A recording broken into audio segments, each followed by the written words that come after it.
été fondée il y a 1 an justement, sur une idée de moi au départ. En fait, je me disais que il fallait faire quelque chose, je voulais faire quelque chose pour les jeunes. Et pas juste pour les jeunes en général, mais spécifiquement pour les jeunes adventistes. En fait, des sortes de méditation finalement, du contenu accessible à ceux qui en avaient déjà l'expérience. Avant, si on veut être véritablement efficace dans l'évangélisation et la mission, ça doit commencer, ça doit venir de nous en fait. C'est nous qui devons changer en premier pour que notre témoignage soit véritablement efficace. Et c'est en ce sens que je voulais vraiment toucher les jeunes adventistes. Jeunes parce que je suis jeune moi-même, et adventistes parce que, comme j'ai dit juste avant, si on veut que notre témoignage soit efficace, il faut que ça découle d'une vraie relation avec Dieu, de quelque chose d'authentique, de sincère, de profond. Depuis plusieurs années, en fait, j'imaginais souvent des vidéos, des petites méditations un peu sympas et tout, mais bon, jamais avec moi dedans. Donc je me disais toujours c'est un autre qui le fera, c'est quelqu'un d'autre qui fera ça à ma place et moi j'écrirai juste le scénario et j'arrangerai comme je voulais. Mais ces dernières années en fait, honnêtement j'ai fini par, ça a été un long processus qui a duré plusieurs années, mais j'ai fini par me dire si toi tu ne le fais pas, personne d'autre le fera à ta place. Donc tu as une idée, surtout si c'est pour Dieu, fais-la tout simplement, avec les moyens que tu as, avec le potentiel que tu as, les possibilités que tu as, fais-le et ça sera jamais perdu pour Dieu. On va dire quand j'en ai eu assez d'attendre, j'ai fini par demander à Zacharie, donc qui est mon grand cousin, je lui ai dit écoute voilà, si je voulais faire des méditations sur YouTube, est-ce que tu m'aiderais? Quelles astuces tu me donnerais? Comment est-ce qu'on pourrait faire?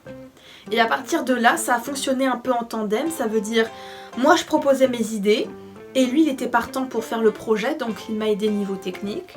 Et c'est comme ça que ça s'est lancé, et voilà, tout simplement. Au début ça a fonctionné à 2, même si on avait le but évidemment que ça s'agrandisse. Après il y a eu l'arrivée de Fleur des Îles, après très récemment il y a eu l'arrivée de Gousse de Vanille. Et j'espère que l'équipe continuera de s'agrandir et qu'on aura à nouveau de belles personnes, du contenu plus varié et un auditoire de plus en plus vaste et de plus en plus varié. Mais voilà, c'est à partir de là que tout a commencé et voilà, tout simplement.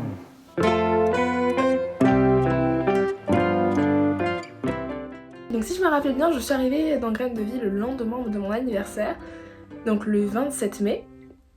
Comment ? Et ben j'avais entendu parler, étant donné que j'étais déjà très amie avec donc Mallory, donc alias Pouce de Bambou, donc déjà avant, et donc j'avais vu ce projet de Graines de Vie donc qu'elle avait commencé avec Zacharie, et donc j'ai trouvé ça très intéressant. Et donc un jour sur un coup de tête, je lui ai écrit et je lui ai dit est-ce que vous avez besoin d'une 3e personne pour vous aider dans Graines de Vie? Et du coup elle était super contente de ma proposition, et donc c'est comme ça que j'ai atterri dans Graines de Vie du jour au lendemain, voilà, et je regrette absolument pas. Alors moi, Zacharie, je suis arrivé au tout début de Graines de Vie. Mallory était venue me demander de l'aide pour le côté technique de Graines de Vie, parce qu'elle ne savait pas comment mettre en forme toutes les idées qu'elle avait. Et sachant que je faisais déjà le site internet de l'église de Mulhouse ainsi que la technique là-bas, elle m'a proposé de rejoindre Graines de Vie pour l'aider pour le côté technique. C'est vrai que j'étais un peu sceptique au début. Je lui ai demandé juste un peu de temps pour réfléchir et au final, ma décision a été rapidement prise et vous la connaissez. J'ai rejoint Graines de Vie dans le côté technique. Donc, je suis connue sous le pseudo de Gousse de Vanille, mais je suis en réalité Tiffaine Maassaro, enfin c'est mon vrai prénom. Je suis arrivée en début d'année, en janvier, mais du coup pour accompagner Graines de Vie le long de cette nouvelle année et pour les suivantes d'ailleurs. Pour ce qui est de comment est-ce que je suis arrivée dans ce groupe, on m'a proposé finalement de faire partie de ce groupe. Et j'avoue que j'ai tout de suite accepté parce que j'aime beaucoup le contenu qui est proposé et j'ai toujours été fascinée finalement par toutes les publications, les interviews que proposait cette association, ce ministère. Donc voilà.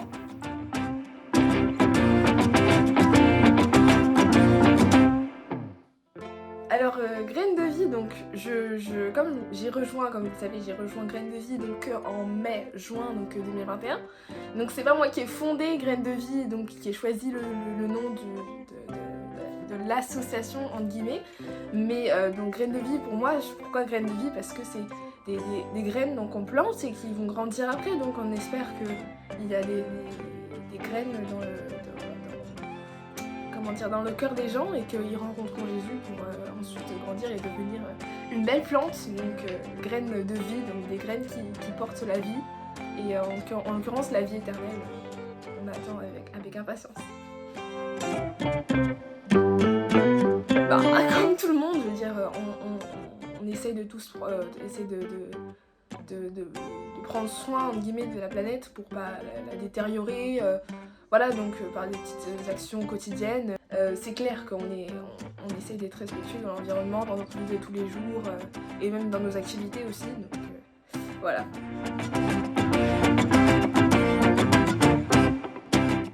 Donc j'aime bien l'Asie, ça a inspiré pour le bambou, et aussi tiré d'un livre qui s'appelle En route vers le ciel, je ne me rappelle plus l'auteur, mais c'est un très bon livre de méditation que j'ai eu depuis assez jeune. Et dans ce livre, il y a toute une méditation qui parle du bambou. En fait, cette méditation tire des leçons de la plante en elle-même et de toutes ses caractéristiques pour en tirer des conclusions pour la vie chrétienne de tous les jours. Alors, comme je l'ai dit précédemment, je suis Gousse de Vanille. En réalité, ce n'était pas le premier pseudo auquel j'ai pensé. J'avoue que la recherche du pseudo a pris beaucoup de temps pour moi.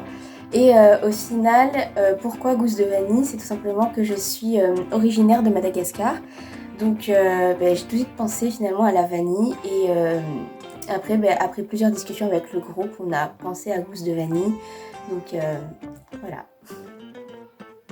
Alors Fleur des îles, donc fleurs parce que j'aime énormément les fleurs, les prendre en photo ou même sentir leur parfum. Et Fleur des îles parce que une de mes origines c'est de la Martinique. Et donc comme c'est une île, je me suis dit Fleur des îles ça peut être vraiment pas mal et c'est assez exotique et ça reste toujours dans la nature comme le thème de Graines de Vie. Graines de Vie c'est les graines, donc c'est la nature comme pousse de bambou, ça reste toujours dans tout ce qui est naturel et tout, donc je me suis dit pourquoi ne pas aller aussi dans cette voie, donc j'ai opté pour Fleur des îles.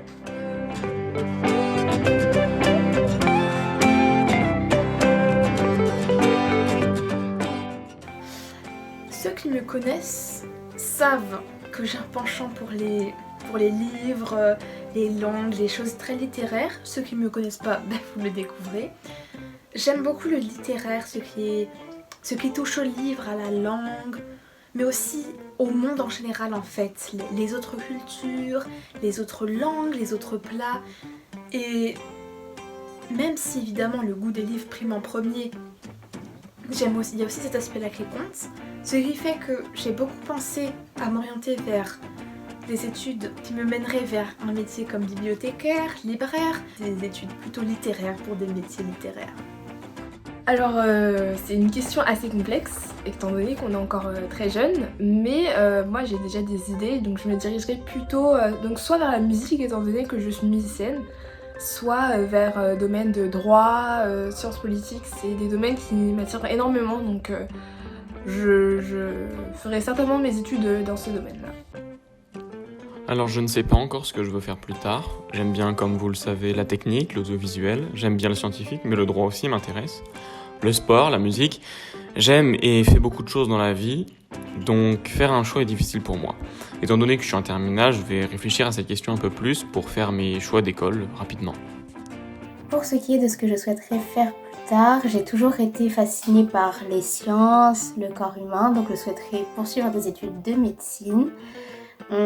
J'aime beaucoup la musique également, donc je souhaiterais également continuer à faire de la musique à côté, bien que ce soit de façon moins intense que ce que je fais actuellement puisque j'aurai moins de temps, mais voilà. C'est vrai que ça demande une grande organisation, d'autant plus que nous avons tous des activités en dehors de Graines de Vie. Nous sommes engagés dans nos églises respectives, nous faisons du sport pour certains, de la musique pour d'autres, voire les deux. Nous sommes au lycée, entre la seconde et la terminale, et nous devons donc travailler. Logique. Nous avons donc chacun notre organisation, nous savons quand nous pouvons, quand nous ne pouvons pas, et nous nous organisons en fonction de notre semaine. Nous connaissons notre emploi du temps et nous travaillons pour Graines de Vie quand nous le pouvons. Nous nous entraidons aussi, si l'un de nous ne peut pas une semaine, nous changeons l'ordre et comme ça, nous pouvons produire toutes les semaines. Bien sûr, comme nous sommes de plus en plus, c'est plus facile, mais la rigueur est importante pour bien fonctionner.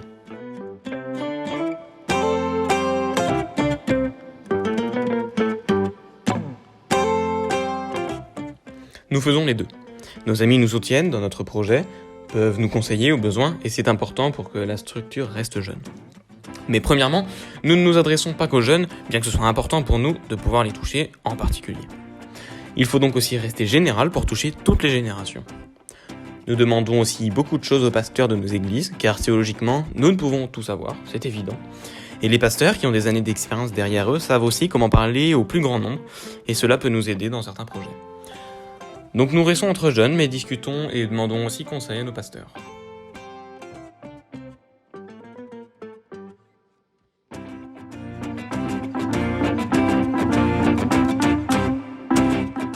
Oui, ils nous soutiennent, ils nous accordent des interviews par exemple, ils nous conseillent, répondent à nos questions, et nous sommes régulièrement en contact avec eux.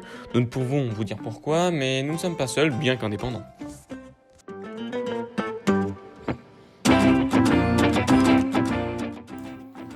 Comme je vous l'ai dit, je suis arrivée à Graines de Vie, dans le groupe de Graines de Vie très récemment, du coup, en janvier. Et il se trouve que, oui, dans mon église, il y a vraiment beaucoup de jeunes, du coup, qui suivent ce groupe, qui nous suivent et qui regardent, du coup, les nombreuses publications. Et en discutant avec eux, j'ai découvert que ce qu'ils apprécient énormément, c'est la régularité de nos publications, et également le contenu des interviews qui nous permet de découvrir finalement différents pasteurs, différents ministères, et mais également le fait que du coup ces publications, comme je le disais, soient régulières, c'est-à-dire que pour chaque sabbat, on a un verset à chaque fois qui nous encourage et qui nous permet de passer un bon sabbat, de bien commencer notre journée de sabbat. Également pour les semaines, un verset d'encouragement, et j'avoue que moi-même, avant d'arriver dans ce groupe, c'est vraiment la chose qui m'a le plus attirée. En tout cas, c'est vraiment le fait que les publications soient régulières.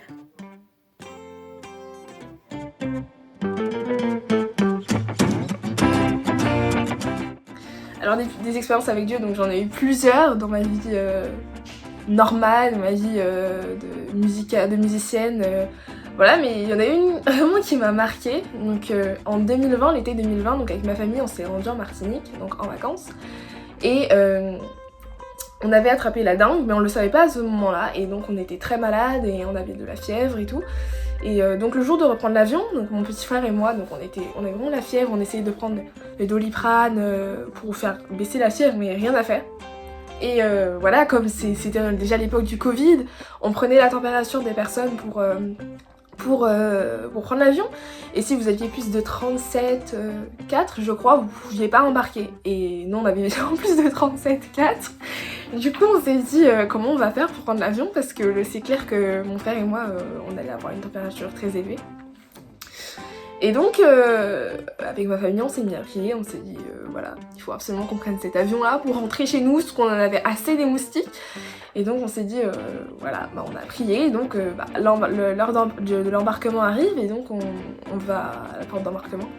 Et donc la dame, elle pointe mon petit frère, et là, 36,4. On s'est dit, oulala, c'est grave. Et alors qu'il était brûlant, il devait avoir au moins 39 de fièvre, et la dame, 36,4, vous pouvez partir. Et moi, 37, 37,1, un truc comme ça. Et vraiment, c'était un miracle, mais c'était vraiment... on s'attendait pas à ça, vraiment. On pensait vraiment qu'on allait rester là en Martinique, parce que, voilà, on était malades, quoi. Et le Seigneur a vraiment fait ce miracle-là pour nous. Et moi, je trouve que c'est vraiment extraordinaire comment... voilà, des choses toutes simples, on peut lui demander et il va nous répondre. Voilà. En fait, c'était encore à la période, je crois, où on préparait Graines de Vie. En tout cas, j'avais quelque chose à faire, Oui, c'était la période où on préparait Graines de Vie. Et où on pensait bientôt lancer le site, en fait. Et je voulais vraiment produire un maximum de contenu pour qu'on le lance le plus vite possible. Sauf que, Alors, ça fait longtemps que je me rappelle plus les circonstances, mais pour une raison ou pour une autre, j'avais vraiment pas du tout de temps pour rédiger, alors que on devait être mercredi, j'avais pas du tout ni jeudi ni vendredi de disponible, et on voulait le lancer samedi. Donc j'ai vraiment prié Dieu, je lui dis voilà, j'ai pas le temps, il faudrait qu'on le fasse samedi, donc je te laisse faire, voilà. S'il faut pas qu'on le fasse samedi, on le fera pas samedi. S'il faut le faire samedi, fais quelque chose pour qu'on puisse le faire samedi, mais voilà, je te laisse faire. On était en hiver, j'étais encore en Alsace à l'époque, il a neigé le lendemain, il y a eu beaucoup de neige, au point que le lendemain, en fait, on est allé au collège, j'étais encore au collège, je suis allée au collège et l'après-midi ils nous ont tous renvoyés parce qu'il y avait beaucoup trop de neige et que les branches en fait menaçaient de craquer. Le collège était fermé, j'ai eu tout jeudi, tout vendredi de libre. Finalement le site n'avait pas été lancé ce samedi-là, mais je crois une semaine après. Mais cette expérience m'avait marquée parce que je crois quelques jours avant, ou même c'était une période où je lisais en fait Oser demander plus, j'ai mis la critique sur le site. Et en fait ça nous incitait vraiment, comme le dit le titre, à demander plus, à faire des expériences avec Dieu, à pas hésiter à lui dire Seigneur, j'aimerais que tu fasses quelque chose d'audacieux pour moi. Et à ce moment-là, bon, c'était pas très audacieux en fait de demander ça finalement, mais moi j'étais là, tiens, j'ai pas le temps, j'ai un problème, et si je demandais à Dieu de le régler tout simplement? Bien sûr, s'il n'avait pas permis que le site soit publié ce samedi-là, et effectivement c'est ce qui s'est passé, je ne lui en aurais pas voulu, mais j'étais dans cet état d'esprit de Seigneur, fais quelque chose, tu peux faire quelque chose, et c'est pour toi en plus que je fais ça, donc fais quelque chose. Et sur le coup, j'étais surexcitée parce que ça me montrait que Dieu répondait en fait, de manière vraiment concrète. C'est pas juste on prie et puis 50 ans plus tard il répond, c'était vraiment concret, c'était dans les quelques jours qui ont suivi, peut-être même le lendemain. Et ça m'avait vraiment marquée, j'étais vraiment super contente et je pense, c'est pas une expérience capitale, mais je pense que ça m'a vraiment encouragée ce jour-là. La plus belle expérience que j'ai vécue avec Dieu est en réalité difficile à déterminer parce que j'en ai vécu beaucoup qui m'ont fait grandir spirituellement, qui m'ont apporté davantage de maturité. Mais je me souviendrai toujours de celle que j'ai vécue il y a 5 ans de cela. C'était donc avant que je me fasse baptiser et alors il se trouve que c'était un soir. J'avais eu une audition, enfin un concert au conservatoire de violon, donc j'avais terminé très très tard, il était 23h, j'avais 12 ans encore, et donc du coup je devais faire un choix entre soit relire mon cours d'histoire, car j'avais un prof d'histoire qui aimait beaucoup faire des contrôles surprises, des tests comme ça, sans prévenir personne, ou alors de faire ma méditation du soir et de dormir. Et j'ai fait le choix de faire ma méditation du soir, sauf que le lendemain, je vais en cours et là, je découvre que nous avons un contrôle surprise sur les cours que nous avions vus précédemment. Donc, du coup, je me dis, bon, ok, on va le faire, ce contrôle. Et donc j'ai prié très fort et je me souviens très très bien que la prière que j'avais faite, c'était Seigneur, je voudrais expérimenter cette promesse que tu nous donnes, que tu nous as donnée dans ta parole, qui est chercher premièrement le royaume de Dieu et toutes choses vous seront accordées par-dessus tout. Et je me suis dit, bon voilà, je veux voir, je veux tester vraiment si cette promesse est vraie et si elle s'accomplit à ma petite échelle du coup par rapport à ce contrôle. Et donc j'ai prié comme ça. J'ai réalisé mon contrôle et quelques semaines plus tard, on obtient les résultats. La moyenne de la classe était vraiment très très basse, mais j'ai obtenu l'une des meilleures notes de la classe. Donc là, du coup, je me suis dit, oui, les promesses de Dieu se réalisent toujours, peu importe